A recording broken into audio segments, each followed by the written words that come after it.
Hey guys, alrighty, video 4.2. You can tell we're getting near the end of the course because I've gone to my t-shirt mode now.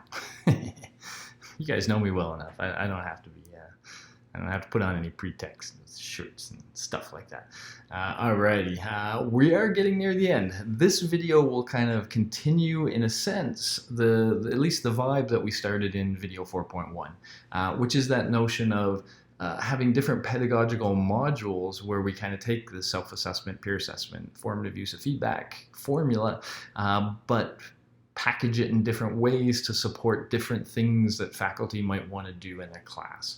And in this case, so we talked about the case study module last time. This one will focus on the group work module, which is our newest module. As you'll see, it's still in beta, but we've used it quite heavily. Things seem to be working well with it. Yeah, so let me tell you a little bit about it and give you a sense. So let's start, by the way, with this dramatic when facts collide. What do I mean by that? Well, there's two important facts to know when thinking about group work. The first fact is this. It's important, okay? So almost everything of consequence that occurs within a business context, and in fact, often in real life context too, results from the work of a collaborative group. Right? Their businesses are always striking committees, and the committee is charged with a task. They may have subcommittees to help them with their task, but in each case, you have a group of people who are expected to work together to accomplish some goal, and this is how everything works. And so, with respect to students, if students can work effectively in a group context, they're highly valued. And so this is yet another one of these skills, this sort of collaborative ability to work collaboratively, that we really want students to gain experience with, skills developed through repeated structured practice. So we would love them to be working in groups and learning how to do this well. And if we do it well, we will serve them well. However, there's another fact that makes this challenging. Students hate group work. You ask any professor who's considered group work. There's nothing quite like standing in front of a large class of students and saying, we are going to have a group assignment in this course. And you hear a collective groan, 3 classrooms away. Students really do not like working in groups. So this is a problem because working in groups is very important. We have to get them over this hump. We have to try to do what we can to make the group work effective and make the students see the value of it. Okay, now to do that, we have to understand why they hate it so much. And well, I'm a psychologist and we think we have the answer. It's called social loafing. So generally speaking, social loafing is this tendency for certain members of a group to get by with less effort than they would have put in when they were working alone. So you take certain people and you put them in a group and they put in less effort.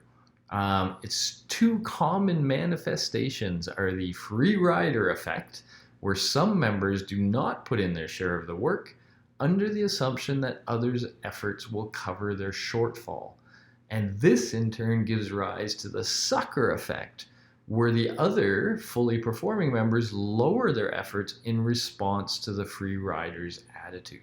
So when they see that, oh, those people are doing almost nothing and they're going to get the same grade as I am, well, I don't know if I want to bust my butt to get an A and give all those guys A's. I'm just going to do what I need to do with my natural ability and we'll get a B and everyone will get a B, something like that. But notice that nobody's happy, right? Well, I guess you could say the free riders are happy. They're not doing a whole lot of work, but they're certainly not experiencing a whole lot of learning. So what do you do about this? Well, it turns out there's a pretty good solution, a pretty powerful one. If the members of the group know going into the group project that their contributions will be evaluated, will be assessed, will be quantified, then they start thinking about making sure those contributions are useful, are decent. And so the most obvious way to do this is say, okay, at the end of the project, we're going to have each member of the group anonymously rate or in some way, communicate how much effort each of the other group members put in to the work.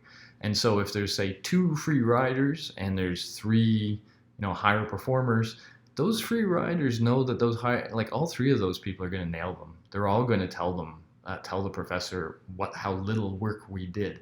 And so that suddenly makes us think, okay, we better do some work. There better be something we can point to, some contribution we're making where, clearly it is a contribution. So suddenly the free riders stop free riding. They start looking for places they can contribute. And therefore the higher performers stop feeling like suckers, right? They start feeling like, okay, everybody's contributing here. This is cool. And so they're more likely to put in their maximum effort as well. And so really that's the kind of oil that makes group work work. Having members know that their contributions will be assessed at the end of the project.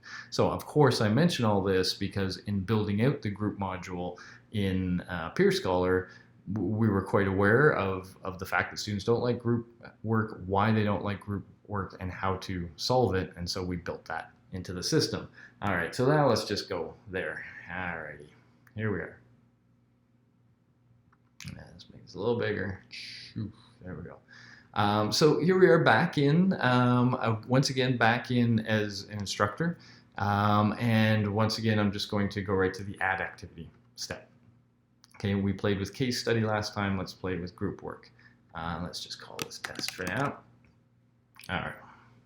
Now, one of the things you'll see is it's again 4 steps, but again, in keeping with what I told you earlier, now we're kind of restructuring the ordering of these steps. They're going to start by building the activity, and then they're going to discuss the groups, and then it's the usual dates and grading. So let's jump right in. So first of all, let me just be clear. With respect to the activity, you build it in pretty much the same way. You'll see we've changed a couple of words, but other than that, you build it in pretty much the same way you do in the classic activity, because the assumption that we have here is that groups are basically like students now. What I mean by that is the group will submit one composition, so one group composition. They will perform one set of assessments. So the idea would be that the group as a whole looks at the other work and agrees on the assessments they want to give, and then they give one set of assessments, like an individual. And then finally, when they look at the feedback, they review that together and they agree on a revision. So, you can imagine something like a Google Doc or some sort of shared editable document as a way they might work. And so they ultimately collaborate to produce that, and then they submit that in the create phase, and ultimately they may revise that in the reflect phase. So what this means is really there's nothing new in the design part, other than, as you'll see, some terminology. So you'd give them the instructions. What do you want them to do? You'd attach any attachments you want to attach, and let's just kind of go through this process again, just to make it whatever. So I'll attach that one. They get to the assess phase. Now here's where the words change. This used to say number of peers each group will assess, but now they're assessing groups. Okay, so let's say we're going to ask them to assess 2 other groups. That means, by the way, we need to have at least 3 groups overall, right? So that each can have 2 to assess. Just something to keep in mind. I'll point out, when we get to the managed groups, we have to have more groups than groups that each peer will assess. So we have to keep that in mind a little bit. Now we have to do some sort of assessment. For now, I'll just say give feedback. But of course, this is where you can make this assessment form as complex as you want. I'm just going to add something there so that we have something there. Do we want the group to do self-assessment? Do you want to structure a custom self-assessment assessment form? You know all this stuff now. It should be all clear to you. If you want to change the instructions, you can do so, etc., etc. The reflect phase, in fact, nothing changes in the reflect phase. It's the same idea where they see the feedback, they assess it. You could ask them to do some sort of how good is the feedback, if you want them to analyze each of the bits of feedback, right? Bad, good. So now I have it on a 7-point scale, but I could put it on a 5-point scale too if I want, let's say. So they'll get something like that to assess the feedback. But again, really nothing new here other than a little bit of terminology in the assess phase. The new stuff happens when we go to the next step, manage groups. So let me just kind of continue on. This will go to the manage group step. Now, the first thing you see is a list of groups that I've used before. If I've already gone through the process of setting up groups, say for a class, and I just want to continue using those groups, then I can just go ahead and grab one of these, select one of the previous ones, and off I go. Okay, so then I know I don't need to do anything else in this step. But that assumes that I've at least once done what I'm about to show you, which is to create a new group. So we're going to create a new group, and now we have these choices that you've seen before. Okay, so for example, manually distribute. Let's just do that. So now, remember, we said we want each group assessing 2 others, but we could have as little as 3 groups, right? So we have 3 groups here, and the manual literally means we're just pulling people over. And if you want to see this, by the way, I can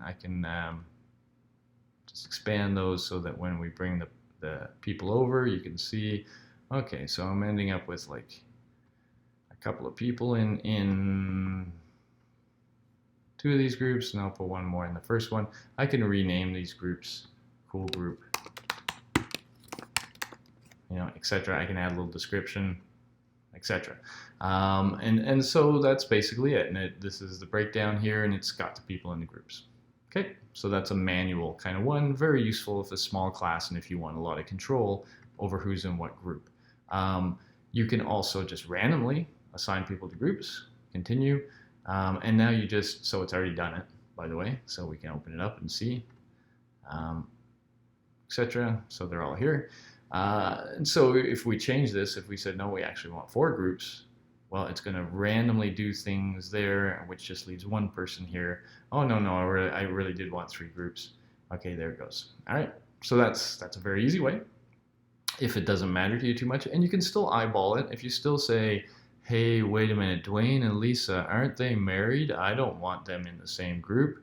You know how married people are in a group. I'm going to put Lisa over here. Oh, I can't just change it. Oh, where did I put Lisa? There we go. I got Steve over there, and I have no idea where I've put Lisa. Interesting. Oh, she ended up down here. Maybe you shouldn't do that in the beta. Maybe you should just either manually or random, but don't do random and then try to do manual. If you really want to do the manual, go back and do the manual. Okay, cool. That's why we call it beta. Note to self, talk to Dwayne about that. Cool. The other thing you can do that's kind of cool, by the way, is you can allow the students to join groups, and you can set the maximum. You can say, I don't want any more than 3 people per group. Let's say 2 people per group here. And whereas if you did the any, then everybody can join 1 group if they want, for example. But here I've said 2 per group, and now I've got 0 per 2 here because this will populate now when the students log in. Okay, when they come into when they come into peerScholar, they will be given a choice of which group they want to be part of. And we would probably in this case, give these groups each a name and give them a description, which we can do here. And that's what the students would see when they come in. And so maybe these are, for example, who knows, different companies that each group is pretending to be or something like that. And so this is a way, if you want students to self-organize, if you want them to choose their own groupings, you can do it that way. Okay. There's one other thing too, by the way, I didn't highlight and I should, which is in the create new groups, if you do the manually distribute groups, there's an upload CSV here. If you've already got groups set up in your learning management system, there's sort of 2 ways to get them here. There's the hard way that always works. The hard way that always works, it's not really that hard, is to download a CSV file from your LMS that has the groupings of individuals and then upload it here. Okay, and then it'll just mirror that group. Now, in some cases, depending on the LTI integration and where it is, it may just be able to inherit the groups directly from the LMS. In some cases, it may require a little bit of API work to do that. So what I'm showing you here is one where nothing like that is done. So the assumption of the standalone that we have right here is that the person will download the groups from the LMS if they want those groupings and then upload them this way. But when we have the integrated version, sometimes it can just inherit those groups. Sometimes we have to do some work to allow it to inherit those groups. Okay, so I just want you to know that that's an option that's out there. Yeah, it's not necessarily baked in. We may have to look at it. So if that's an option that's important to you, then we should discuss, I guess, a little bit. There's one other thing I want to show you. Sorry, I've showed you these before. I've showed you that. So let me just, here we go. Remember let me be a little more clear about what I did there. So I gave you this whole spiel about social loafing and how to avoid it. And really, by the way, I should have been more clear that that's all you have to do differently for the setup, is just create those groups. And then everything else is just the dates and the grading and the activity. Everything's the same, except for that part at the end. So students go through this whole process, and now we would like them, okay, so I'm going to use the plus sign. We use that to add additional assessments, and that's what this really is an additional assessment. And in this case, we are going to, and this is on by default, I should point out, so we've got it on by default. At the end of the process, students will be asked to assess the other group members' contributions. In this case, we also ask them to assess their own contributions, which is really good because it gives them a chance to, say what they've done, and that could be their assessment. But again now, just like everywhere else in peerScholar, think of it the following way. I went through an activity, and let's say there were 3 others in my group. For each of these 3, I am now going to be asked some questions about what they did. What questions? Well, that's up to me. So once again, I can create these questions. So I can just say, I could do anything from, I don't know, on a scale of, this is a Likert. No, let's not use a Likert. Let's just use a plain old point system and say, if 100 reflected, this is going to be a messy way of thinking, but the total work of all group members, what number would reflect the amount of work that this group, oh my goodness, group member contributed? Okay, so we're expecting here, 25, 25, 25 would be nice, but this allows students to be very, let's kind of think of that 100. I think I did 40, and this other person did 20, and that person did 10, and the other person did 30, something like that. And so they could start to kind of break things down. We could say, yeah, I like that. And we could also just say very clearly what did they contribute. So we could ask them qualitatively, what did this group member do, or group member contribute, etc. So once again, this is a very critical part of the group work project. You could and probably should, or the instructor could and probably should, let the students know ahead of time what questions will be asked, because they can, if you ask the right questions and you tell them what they are, that's basically telling them your expectations in terms of their relative contributions to the group. So you can be clear about that. Yeah, that's it for that tool. So we would say done. So those are the unique aspects, just this manage groups, how you want to create your different groups, and then that part at the end that you want to set up in terms of having them anonymously assess relative contributions. Cool. Other than that, things work the same. All right, cool. So let's just come back here and end back here again. Social loafing. Again, um, uh, when you have this sort of process and people know their contributions are going to be identified, then they will make sure there's something to identify. And that's what really makes the collaborative aspect. In fact, what you see quite often is students will sometimes negotiate at the beginning about their roles. Okay, who's going to do what? And again, when they have this contribution, then that's kind of like, and you can explicitly do this if you want, or the professor can, almost like a contract you're setting up at the beginning about, who is responsible for what aspects of the overall group project.